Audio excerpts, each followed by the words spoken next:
দোকানে যে চাল দেখা যাচ্ছে ইউনিয়ন পরিষদে নিয়ে আসছে আপনার দোকান থেকে উদ্ধার করে, এই ব্যাপারে আপনার বক্তব্য কি? আমার বক্তব্য দোকানে আমার হ্যাঁ তালা ভাঙিও না, আমার কাছ থেকে যে চাবি নিয়েছে আমি চাবিটা নিয়ে আসি। জি আমাকে সময় ধরে তালাটা ভাঙিয়ে জি। নিয়ে আসি। এই চালগুলো কার কিংবা কোত্থেকে আসছে এই ব্যাপারে কি আপনি কোনো কিছু জানেন? না তাও জানি আপনি কোনো কিছু জানেন কিছু না? জানি না। আচ্ছা, যিনি নিয়ে গেছে উনি আপনাকে কোনো এই ব্যাপারে কোনো কিছু বলছে কিনা? না কোনো আর কথাই বলি না। উনি যে আপনার দোকানে রাখছে, যিনি রাখছে ওনার নাম কি, ওনার পরিচয় কি? জকরি মেম্বার জকরিয়া মেম্বার, ওনার অন্য কোনো পরিচয় আছে কিনা? অন্য কোনো পরিচয় নয়, যে রহিম মেম্বার থেকে বলছি জি জি জি সাবেক মেম্বার। জি জি জি। উনি আমাকে বলছে উনি কত শুনছি, আমি কিন্তু জকরি মেম্বার কারো কথা শুনবো না। আমি আচ্ছা আচ্ছা আচ্ছা। রহিম রহিম আমার দিয়ে গেছে বাইরে গেল বন্ধু। জি জি জি। তাহলে যে চালগুলো রাখছে আপনার দোকানে এই সম্পর্কে আপনি কোনো কিছু জানেন না? কিছু জানি না। যে আপনি রহিম মেম্বারের যে কথা বললেন, উনি কি এখন বর্তমানের মেম্বার? না না সাবেক মেম্বার। তো ওনার কথা কেন আপনি শুনবেন? হ্যাঁ? ওনার কথা আমার ছোট বন্ধু।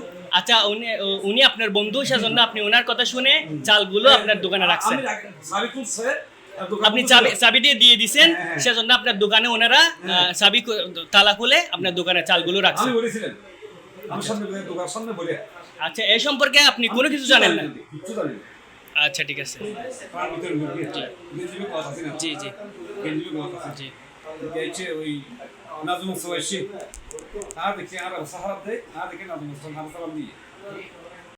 আমাদের সোনাখানিয়ার প্রথমে 5 নম্বর ওয়ার্ডে প্রচুর পানি। আমি প্রথম দিন বিয়ে দিতে গিয়ে আমি ওদের জায়গা পর্যন্ত পৌঁছতে পারিনি। এক গলা পর্যন্ত পানির মধ্যে আমরা লাইভ ভিডিও দিয়েছি, মানুষের দেখছে, মানুষের সব জায়গায় প্রচার হয়েছে, জানছে কতটুকু পানি হয়েছে। এরপর আমি টিপ নিয়ে ওদেরকে 15 প্যাকেট বিরিয়ানি পৌঁছে দিয়েছি, বাকি দিতে পারিনি। পরে আমরা সেই দিন মানুষের হাজারি শুনে আমি নৌকা দিয়ে মানুষ উদ্ধার করছি সারা রাত। আমাদের সাথে প্রায় 20-25 জন আমাদের সহকর্মী সেসব বাইরে ছিল। এরপর আমি 2টা নৌকা এবং 2টা বোট নিয়ে সারাদিন মানুষ উদ্ধার করছি। অনেক অসুস্থ রোগী, অনেক শিশু, বাচ্চা, মহিলারা পানিবন্দী ছিল, এদেরকে উদ্ধার করছি। এগুলো সব ইউনু স্যার কাছে অনেকেই ফোন করতেছে, পিআইউ স্যারের কাছে সবাই অনেকেই ফোন করতেছে। পিআইউ স্যার আমাকে নাম্বার দিচ্ছে, এই মানুষকে উদ্ধার করেন। এই ইউনু স্যার বলতেছে এই মানুষকে উদ্ধার করেন, সব কিছু আমার কাছে ডকুমেন্ট আছে। আমি কিন্তু এগুলো নিয়মিত 3 দিন আমি উদ্ধার কাজ চালাইছি। এরপরে এই বৃহস্পতিবার ইউনু স্যার সরকার আমাকে কল দিছে, এই আপনাদের এখানের জন্য আমি একটা প্রথমে চাউল দিছি, আপনি চাউলগুলো নিয়ে খিচুড়ি করে মাগিয়ে সবাইকে খাবার। এখন ওই চাউলের জন্য স্যার এগুলো কাকে দিয়েছেন, নিয়ে কাক আছে হয়তো আমি সচিবকে দিয়েছি, সচিব আপনার কাছে পৌঁছে দেবে। আমি সচিবকে 500 বার কল দিলাম, সচিব আমার কল রিসিভ করে নাই। পরে আমার কাছে আমি ব্যস্ত ছিলাম, ইউনু স্যার আমাকে ফোন করছে আপনি চাউল খাইছেন, আমি চাউল খাইনি। চাউলগুলো সচিবকে অনেকবার কল দিয়েছি, সচিব মোবাইল রিসিভ করে নাই। সচিব মোবাইল রিসিভ করেছি, তখন ঠিক আছে হয়তো আমি সচিবকে এখন বলতেছি বলে আবার সচিবকে ইউনু স্যার বলছে, ইউনু স্যার ফোনটা আমাকে বলছে চাউল খাইছেন কি? হ্যাঁ না স্যার পাইনি। শেষ গতকালকে সকালেও আমাকে কল দিচ্ছে ইউনু স্যারে, এই চেয়ারম্যান সাহেব আপনার চাউল খাইছে, হ্যাঁ না স্যার পাইলে হয়তো আজকে শিউর যাবে। আমি আমার 4 নম্বরে গেলাম, পুলিশকে জোহরের পর থেকে চাল আসবো বলে প্রায় 3 ঘন্টা উনি এখানে বসা ছিল। আমি গতকালকে আমি ত্রাণ বিতরণে মারেছিলাম, আমি গতকালকে প্রায় 2 ত্রাণ আমি বিতরণ করছি। গারাঙ্গিয়া, হালদার কোল, রজনীপাড়া, বরিয়ার কোল, এই দাসপাড়া, হাতিয়ার কোল এবং খামারপাড়া, আপনার সরার কোল, বিভিন্ন জায়গায় গতকালকে আমি 2টা ত্রাণ বিতরণ করছি। এখন রাত্রে আমি ইউনু স্যারকে মেসেজ দিচ্ছি, স্যার আমাকে তো চাউল দেয় নাই, সচিব মোবাইলে রিসিভ করে নেই, আমার গ্রাম পুলিশ অনেকক্ষণ বসা ছিল, 3 ঘন্টা পরে চলে গেছে।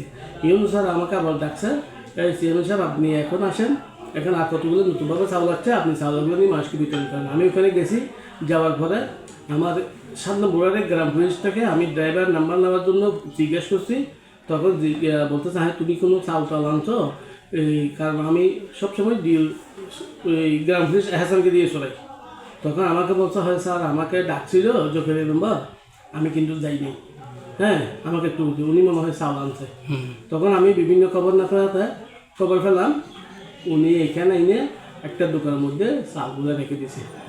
তখন আমি আজকে আরও গোপন সত্যর খবর নিয়ে নিশ্চিত হওয়ার পর আমি ইউনু স্যারকে জানাইছি, আমি আরও আমাদের দায়িত্বশীল বিভিন্ন জনকে জানাইছি, নিশ্চিত হয়েছি, বলতেছে চালগুলো আপনারা গিয়ে নিয়ে আসেন।